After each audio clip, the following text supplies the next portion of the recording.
mambo yanawezesha mtu kuishi maisha ya kiroho.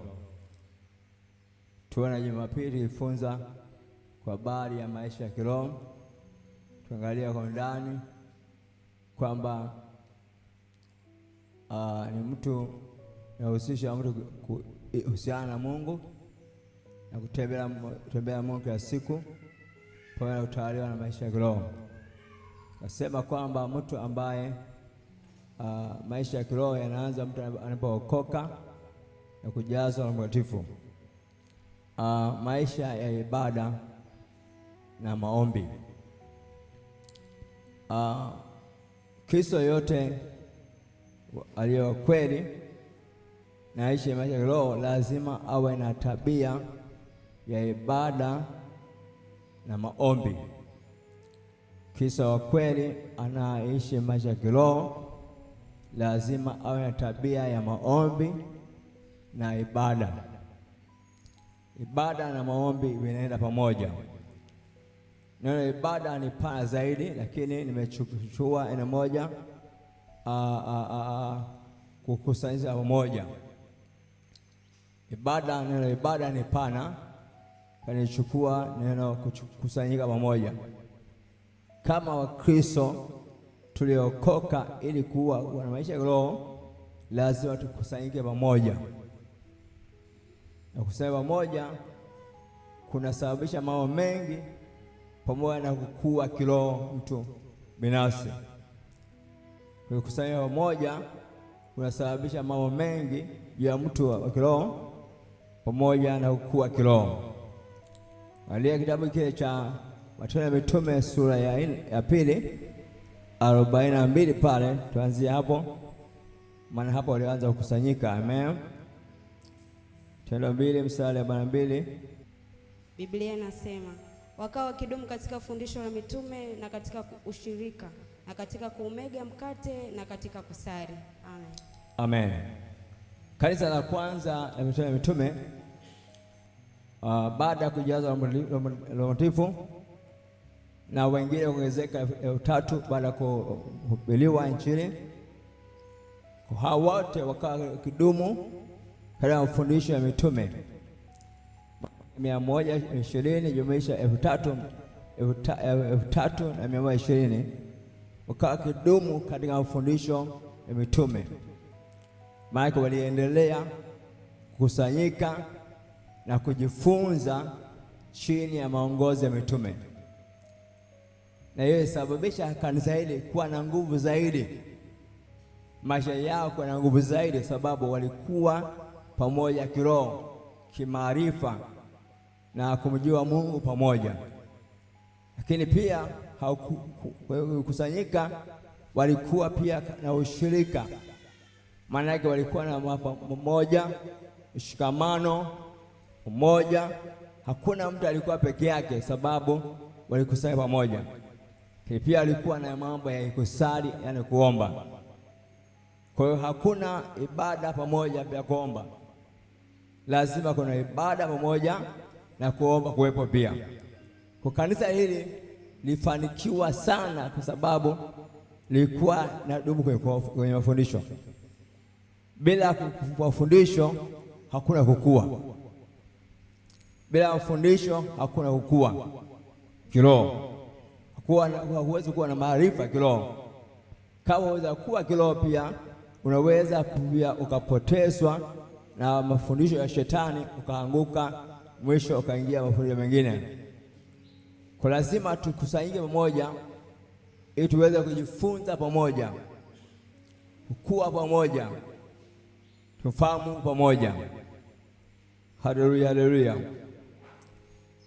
Waebrania 12 Waebrania 10:25 fana hii lakini tofauti, kwa wao msiache kukusanyika pamoja kama desturi ya wengine, ili muonyane, si kufanya hivyo kama kwa kadri mwanavyo siku ile inakaribia. Bado Waebrania inakumbusha kukusanyika pamoja, kwamba watu aache kukusanyika pamoja kama desturi wengine. Wagani? Watakatifu walioanza kanisa la kwanza, ili tuweze kuonyana kwa kuwa na Yesu anakaribia kuja. Kuna mambo katika kukusanyika kama matatu yameorodheshwa hapa.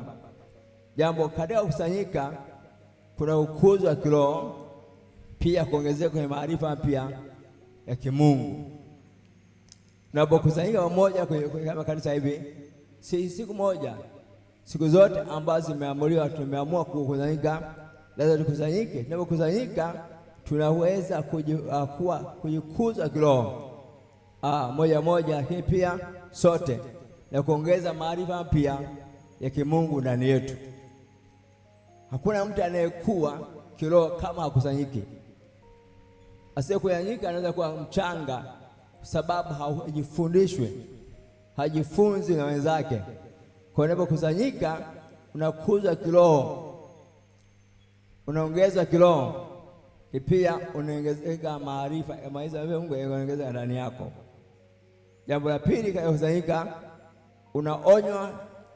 unaonywa kusudi uwe tayari kwa siku ya Bwana ambapo Yesu anarudi. Kwa kusanyika unaonywa kusudi uwe tayari kwa siku ya Bwana anapokuja, maana iko karibu. Kwenye mafundisho kuna maonyo. Haleluya! Unapojifunza pamoja kuna maonyo, kwa kutia moyo, kwa sababu Yesu anakuja. Unatayarishwa ndani yako kwa kuonywa. Haleluya! Kwamba kaa njia hii, sitende dhambi, ishi maisha ya takatifu. Lengo kubwa umuone Yesu akikuja. Amen. Ndani ya ibada tuweze kufanya hapo nyumbani mwake tumonye. Haleluya, haleluya. Biblia inaonyesha lazima tukusanyike pamoja, si Jumapili peke yake, Jumatano, Ijumaa kwa ibada za idara. Haleluya, haleluya. Kwa mtu ambaye anakusanyika lazima au anakuwa anatengenezwa, anaonywa, anaandaliwa. Na siku anakuja Bwana Yesu hizo hawezi kuwa mgeni, atakuwa miongoni mwao wananyakuliwa pia. Jambo la tatu, lazima kukusanyika pamoja mara kwa mara ili kutiana moyo.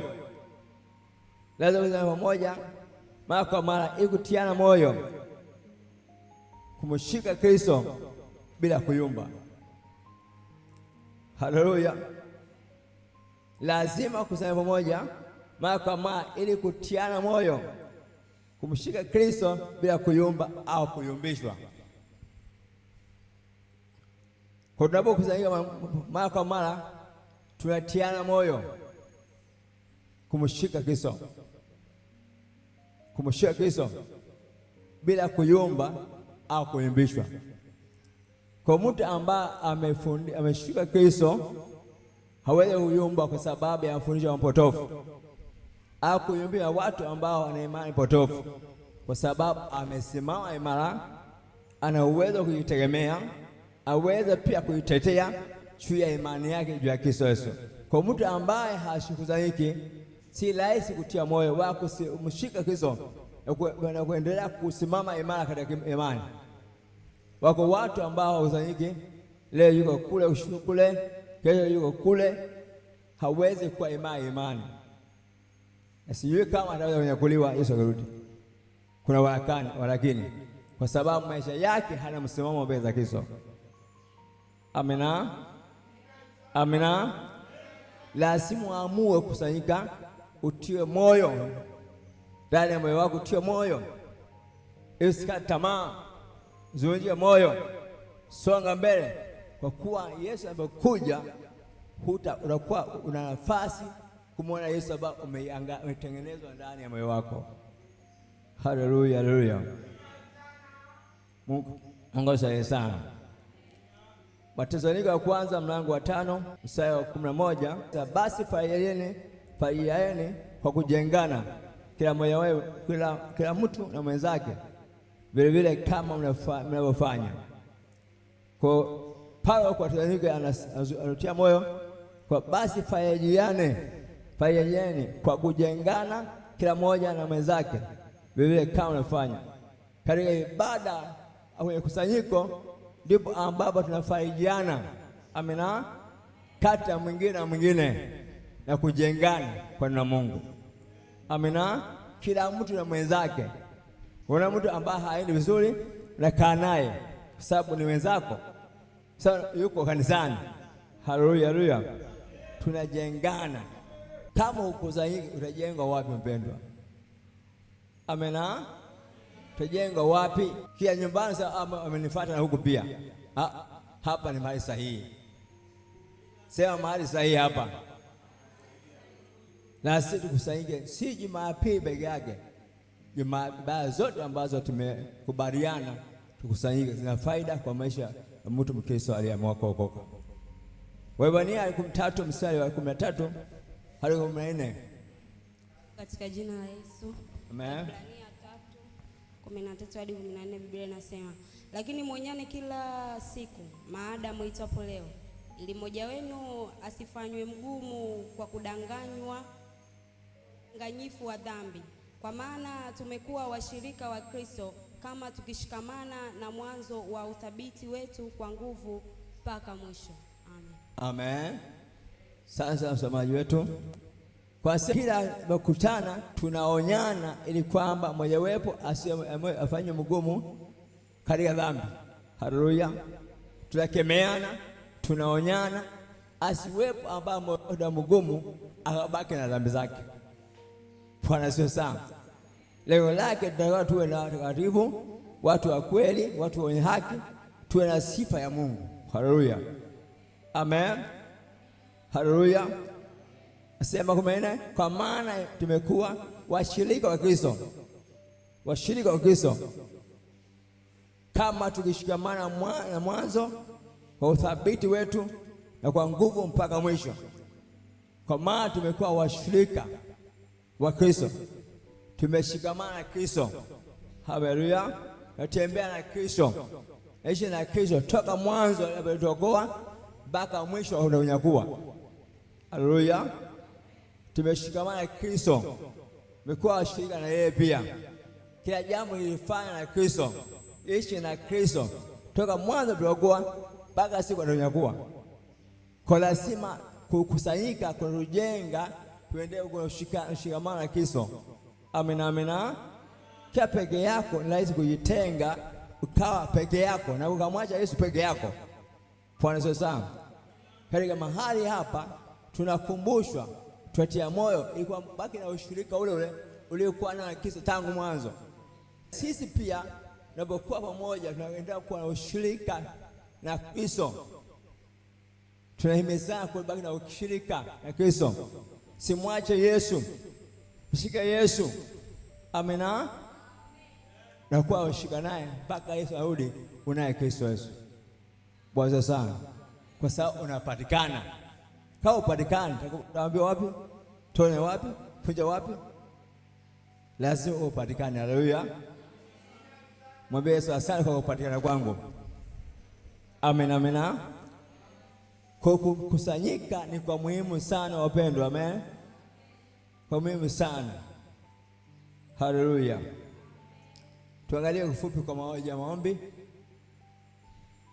Maombi. Sasa mwanzo maombi yanaanza na ibada, yanaenda na maombi. Tumesoma Matendo ya Mitume tunaona kwamba watu walifanya mafundisho ndio pamoja ushirika pia walikuwa na maombi. Maombi maombi ni mawasiliano kati ya wewe na Mungu, au kati yangu na Mungu. Pale ambapo siombi siwezi, nimekata mawasiliano na Mungu pia. Kwa Mungu atamani asikie tunapoomba, asikie tunapoongea na yeye. Pia maombi ni kusema na Mungu juu ya mahitaji yako au mahitaji wengine. Ni kusema na Mungu juu ya mahitaji yako au mahitaji ya wengine, yaani maombezi. Mtu aliyekuwa kiroho anaomba kwa ajili yake, anaomba na kwa ajili ya wengine pia. Aliyekuwa kiroho anaomba kwa ajili yake, anaomba kwa ajili ya wengine pia. Biblia inasema tuombeane sisi wa sisi pale kupona. Amen. Kulazima uombe kwa ajili yako, uombe kanisa, uombe mwenzako ili kwamba naye pia aendelee katika Bwana. Haleluya.